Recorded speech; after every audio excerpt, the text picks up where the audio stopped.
Good evening and welcome to Media Matrix, a show about media literacy and social action.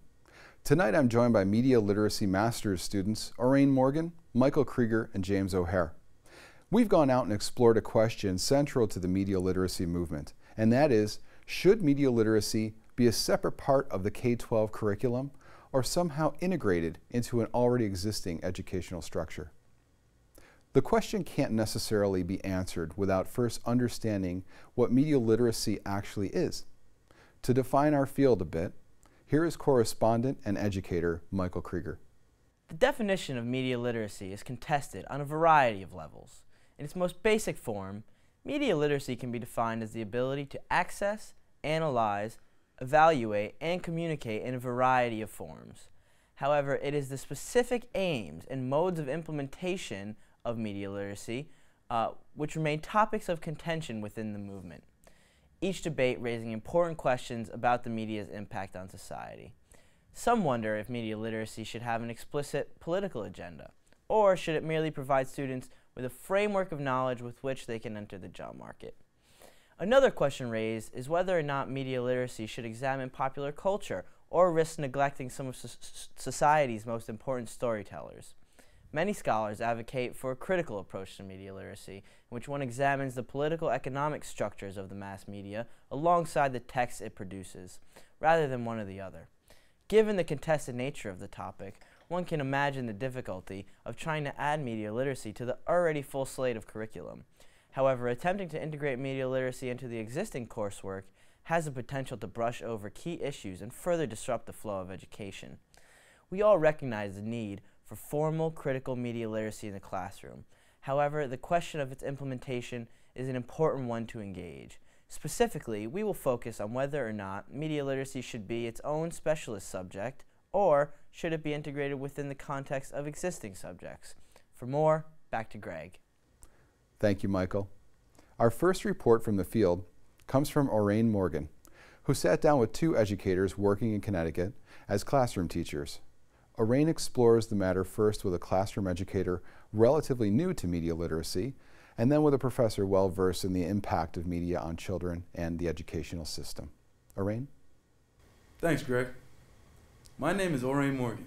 I sat down to interview a couple of teachers about critical analysis of media content in the classroom, and I asked them about one of the key debates in media literacy movement. My first chat is with Natasha Mesdor, a teacher at New Haven Job Corps. Do you believe media literacy has a place in the curriculum as a subject or just as an add-on to existing subjects? In my professional setting, I feel like on both hands it can be beneficial, but more so it can be, media literacy can be integrated with existing content, correct? Just because if it's based on a regular, we're living this life. We know we depend on technology. So with technology already being around us, we're surrounded by it, you're teaching a class on it. I mean, it's kind of like an easy A if you're looking at it. But if it's integrated with other topics, it could probably be, it can, not even probably, it can be helpful to people who need to understand, you know, what media literacy is all about, pretty much. How do students use technology in their research? Has it changed since you were in school? I feel like students, if they get a tablet in their hand or if they're looking on a flat screen TV, yeah, they're going to be motivated to learn about the topic as well. Like I said, we are living this life. Technology has become a trend that, it's not even a trend, but it started as a trend into now it being a part of our lives. Nowadays, you can't even wake up without looking on your phone. Social network, especially with this generation, they depend on it. They feed into it. And like I said, it has its benefits and it has its pros and cons. Does the technology help them engage? As far as it being in the classroom, motivating students, yes, it will. Because I notice, even now to this day, you have young students who, you know, young little kindergartens that can program a phone, that can work a phone already. Back when I was a student, or a kid rather, we didn't have that. You wrote, you looked in a dictionary. Nowadays, it's what dictionary? Google. Everything is Google it. Let's look on Google. You know, there's no encyclopedias no more. You tell a student, you tell a kid, you know, look at an encyclopedia to look something up, they're going to look at you and say, what? But if you say, Google it, oh, I know how to do that. And they're right on the tablet, they're right on the computer, whatever it is. So I think if it can be a push, yes, but it also can hold as a distraction as well. So like I said, it has its pros and cons. Should media literacy be based on an analysis or just production? When you're looking at a screen, you can get bored. However, if you're doing your work, if you tell a student, do a work on a tablet, do a work on a computer, you'll be surprised at the results that you're going to get. But at the same time, when they're writing it, they're like, you know, again, their minds, it's not gonna, how should I put this? It's not gonna be as effective as much as them being on something that's gonna, you know, that they have to work. Lots of times, again, bringing it back to the young generation, they lack imagination because, like I said, everything is on this, you know, computer, tablet. It's everything is already there. It's like they don't want to think, half the time they don't want to think for themselves because it's already somewhere. It's already this database that everything is on. Is technology an aid to communication? For example, text messages. A lot of people are, I feel like they're losing their social skills or interaction skills because they're so, you could just write a text and it could be perceived as any old way. You know, nowadays if you don't use an exclamation mark, you're technically not yelling, but in a text message, you could really just be yelling through this, you know, through this, the way you're communicating with that person as opposed to face. Nowadays, people, they don't know how to use face-to-face or they don't know what to talk about. So let's look at this, something that's already there, and we could talk about this could develop as opposed to creating something in our mind, something that we want to talk about or, you know, get through. Thank you for your time, Natasha. My next guest is Dr. Brian Rumpnick Crandall, writer, scholar, English teacher. His doctorate is from Syracuse University. He has worked extensively with refugees and has taught them as an ESL instructor. Dr. Crandall, is media literacy important in K-12 and should it be a subject or just an added feature of the curriculum? I don't think you can be wrong either way, because I think that media literacy is paramount to the 21st century learner. I feel that my own education, K through 12 and then through my undergraduate and graduate school, was definitely text-oriented or print literacy-oriented, because that's the way it was, and it was a sign of the times. But all that changed in the late 90s and in the early 2000s when suddenly technology was in the hands of all kids, and I realized as a classroom teacher that I was going to have to tap into multi-literacies and not just the singular textual literacy that I was trained to do, because the way kids were knowing their world was a lot more complicated than just the printed text that they were reading. How does communication start, and how does the way we communicate become political? Since then, I've started to see some of the political natures of that, because, you know, Henry Louis Gates said those who write end up being those who write the world. W-R-I-T, those who write are the ones who R-I-G-H-T, write the world. And when you think about the Western colonial histories, it has always been the Western story, the Western narrative that has been told and retold again. Now in the 21st century, with multi-literacies and visual communications and media and photographs and digital storytelling, more people have tools in their hands to tell their story. What kind of value is there in teaching media literacy to K-12 students? I think that in order for a 21st century student to move on in the world, they should spend at least a semester thinking about the complicated nature of media in their lives, and that is the stories that they tell us about what life is. But I also think once they have that semester that they should have the option within every course where they're spending some time to think about the multi-mediated realities that are thrown at them as a result of all of these technological tools that are a part of our world. How is identity tied into media literacy? When you get kids to start thinking critically about everything and about everything that is around them and the stories that those things are portraying, right? Adichie says, be careful of the single story. there's a danger in the single story, and I have to agree with that. As I'm a white male, and I capitalize that W and I capitalize that M because those are constructions about who I'm supposed to be. People assume a lot about me when they enter my world, but when they get to know me, they realize my whiteness and my maleness is a lot more complicated than any single definition that they've ever had, because my experiences are much broader and much more rich than the way white maleness is portrayed in the media. How does media literacy help in a democracy? The school I taught at in Louisville, Kentucky was based on a philosophy of pastiche. One boy, one girl from each of the zip codes in the city. No tracking, right?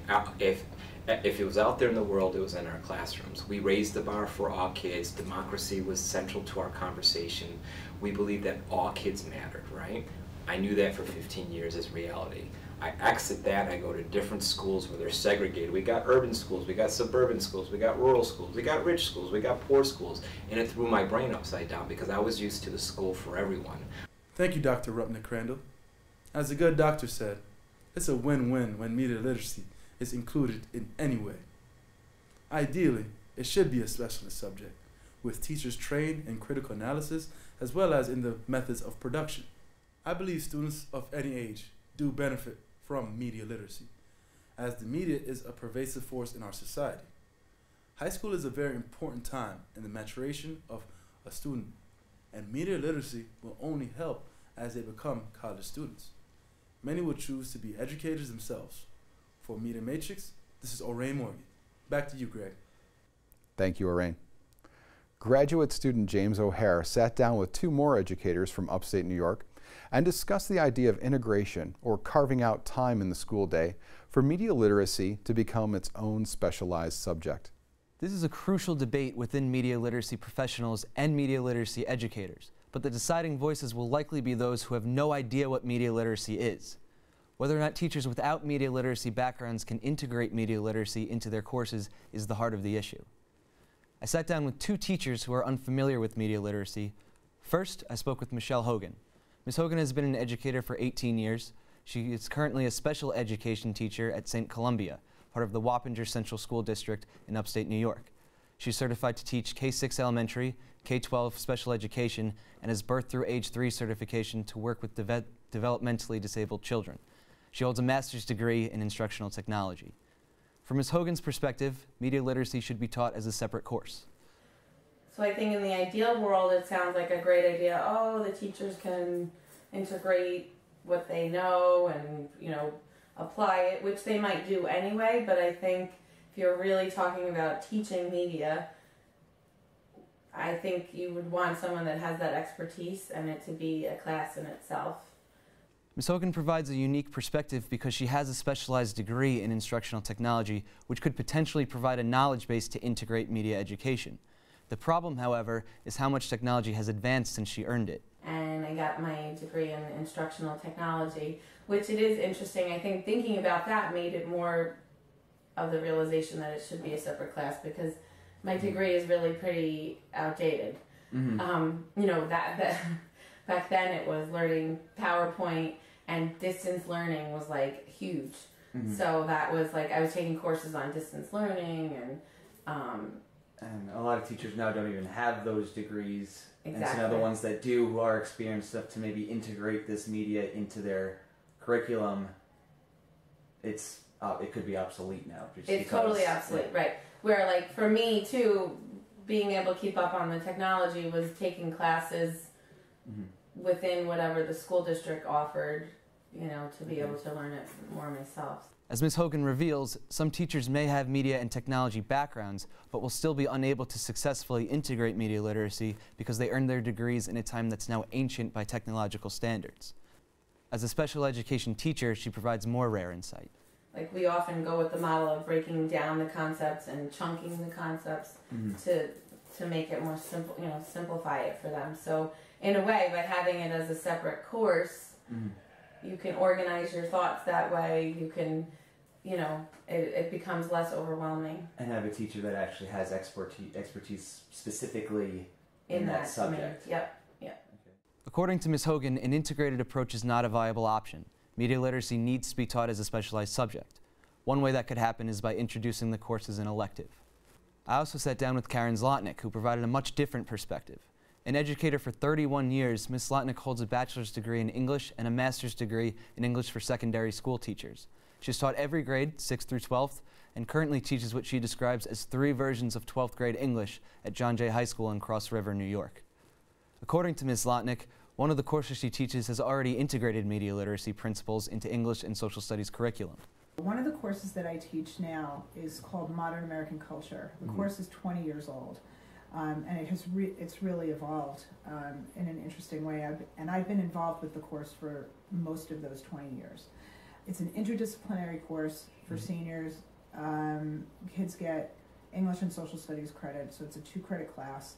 And a lot of what we do is talk about how the media portrays gender, race, violence, you know, some of the topics that are important for them to know in terms of culture, right? Because how are they getting that information, you know, in their daily lives? They're watching television, they're going to the movies, they're listening to music, you know. So we, my partners and I, the other teachers who teach that class, talk about how we can get kids to look critically at media. Who teaches that course? We have English and social studies teachers teaching that course. Okay. So because kids are offered English and social studies credit, we have to make sure that both subjects are covered. But it's truly, we treat it more like a sociology class than it is, you know, it's not like for one period we do English and for another period we do social studies. It really, the subjects are really integrated. When I asked her whether it's better to integrate media education or teach it as its own course, she answered both. It was by no means a cop-out answer, however. The way that we do it is that it's integrated in that particular course, and then probably lightly in other courses. But yeah, I think if we had kids who became really adept at reading the media, given, you know, skills in a, you know, discrete skills in a separate course, I think that would just enhance the way that, you know, it would enhance the conversation that we're having in our classes. Okay, so do you think it could maybe have like a media elective potentially that was geared more towards being critical, and then try to factor in some interdisciplinary stuff as well, with those teachers maybe working together on assignments? Yeah, absolutely. I mean, I think if I had to choose one, if you were saying to me you can't answer my cop-out answer both, right, both ways, I would say probably the integrated approach is more realistic and more efficient in terms of, because you're also getting kids to talk about, you know, bigger topics than just, you know, it's almost like teaching reading and then teaching literature, right? Like the reading part of it, and we can always become better readers, but those are the discrete skills that you need to really discuss the content. Much of her opinion is rooted in that, as a consumer of media and having taken undergraduate courses addressing media portrayals of race and gender, she feels competent integrating media studies into her course. Though effective for her individually, this is where her argument hits a snag. Right, and I think teaching skills separately from the content might foster a disconnect between the two, when they're really so intertwined. Okay. Ms. Zlotnick echoes Ms. Hogan here. Realistically, teachers will not be able to instantly incorporate media literacy into their courses. This fact alone could be enough to sway the debate in favor of teaching media literacy as its own course. There is another limit, however, that further complicates the matter. Carving out time in the school day to add another course is a tremendous challenge, and adding time even a half hour at the end of each day is simply not an option. But teachers at that, you know, at that level are so stressed about, you know, exams that it would be hard to make the argument that you're going to add, add in media literacy on top of, you know, how to form sentences. Okay. Are we being tested on it? You know? Okay.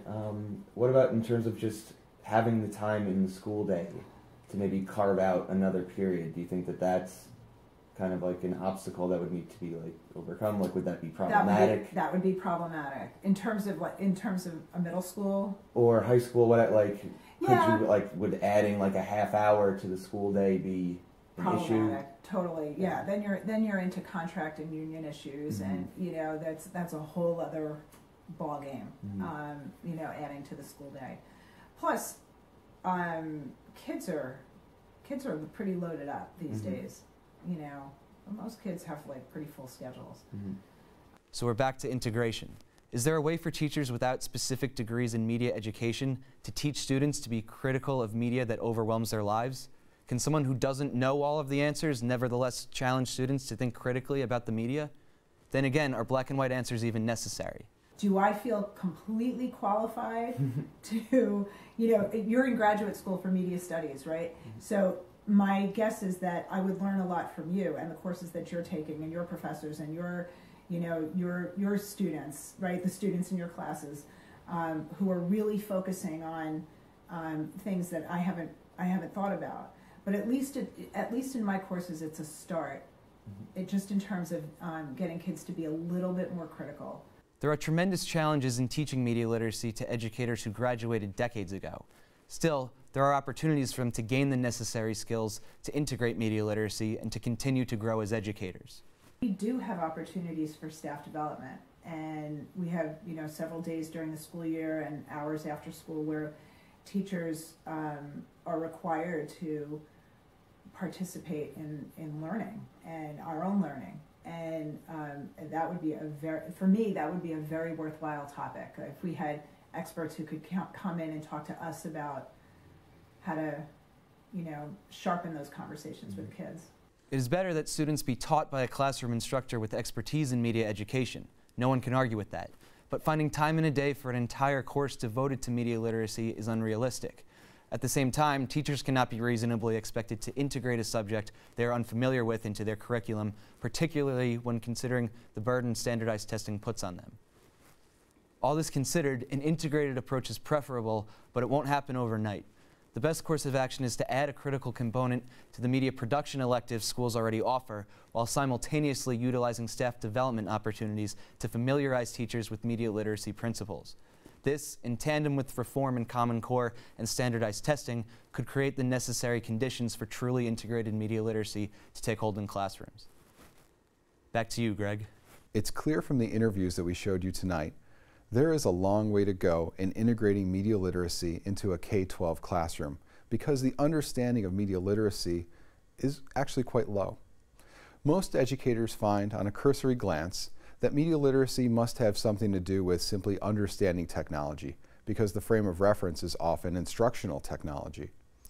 Education in the past had a laser-like focus on integrating tools into the classroom without necessarily understanding the context of putting digital tools into the classroom. Nor did it really focus on the implications of using technology in an educational setting. There's an old adage that when Rumpelstiltskin woke up, he saw all the wonders of the modern world, but the only place that he recognized was the classroom because it had changed very little in the 100 years he was asleep. So as media literacy evangelists, it seems to be our job to educate the educators and show the depth of field and how it can be an enhancement for their field of study. For more thoughts on the subject, we go now to Mike Krieger. Given the significance of media and technology in contemporary society, it is essential that students be exposed to comprehensive media literacy from a young age. The media, alongside schools, religious institutions, and the family, plays an important role in socialization, helping shape collective ideals and values from a young age. For this reason, it is necessary to critically examine the ways in which a commercially driven media system may or may not be affecting society. So recurring images of hyper-consumerism have some sort of counterbalance. That is why it is important for young people to be exposed to the principles of media literacy in its own specialized subject, without overlooking media's impact on individual subjects like history and science. In my own experience teaching about the media, I've seen how difficult it can be to teach such complex subject matter in such a limited amount of time. Early media literacy as its own subject is critical to students' future abilities to deconstruct media message within the context of those existing subjects later in their life, in their later education, their daily life, and larger society. It provides students with the opportunity to interact with more familiar and relevant material, hopefully leading to more engagement overall. Critics of implementing media literacy into the curriculum on a variety of levels would argue that such an initiative would cost far too much and disrupt the already shaky foundations of education in America. However, I would argue that putting money into educators who are committed to providing students with a voice with which they can engage the larger structures of media in meaningful discourse is a worthy investment of our tax dollars. So where do we go from here? It's fairly obvious that most K-12 teachers may not quite grasp the depth of media literacy or media studies. Integrating media literacy into the classroom by educating the educators is certainly a valid approach. It's been my experience working with a magnet school in Bridgeport, Connecticut, that the field of dreams rule applies. If you build it, they will come. I spent the summer of 2015 helping the school establish a production studio and sound lab for students to begin creating their own media content. The highlight of this experience, aside from the excitement the studio generated in the students, was watching the teachers' light bulbs go off above their heads as I toured them through the new spaces. I simply asked them to imagine how their classroom environment and their reports and their projects could be enhanced by this technology. So the ideas came fast and furious, and we're still working through professional development to integrate those tools into traditional classes, all within the set of requirements mandated by the standards. Fairchild Wheeler is an exceptional school, and it has flexibility in its curriculum, so I don't expect this to be a model for all schools to adopt. Another approach might be a set of alternatives to integrating media literacy into the classroom. There are several other institutions and organizations that have trained educators to walk into classrooms as enhancements and teach a curriculum to the students. The key example of this is Junior Achievement, which is a corporate-funded, pro-business educational program that's built on volunteers taking curriculum into the classroom and doing activities with the K-12 set. Junior Achievement has several successful programs and has created much positive feedback and excitement in the classrooms because of their engaging activities. It also simply breaks up the school day, and let's be honest, children love the variety. Taking this example, media literacy educators could create an organization with the same overriding agenda and possibly attach to ACME or start a new organization altogether. Another interesting approach to integrating a media literacy curriculum into a student's media intake is the Davy and Goliath approach. In 1958, the Lutheran Church set aside a large chunk of cash and hired an animation studio to craft many episodes of the claymation show Davy and Goliath.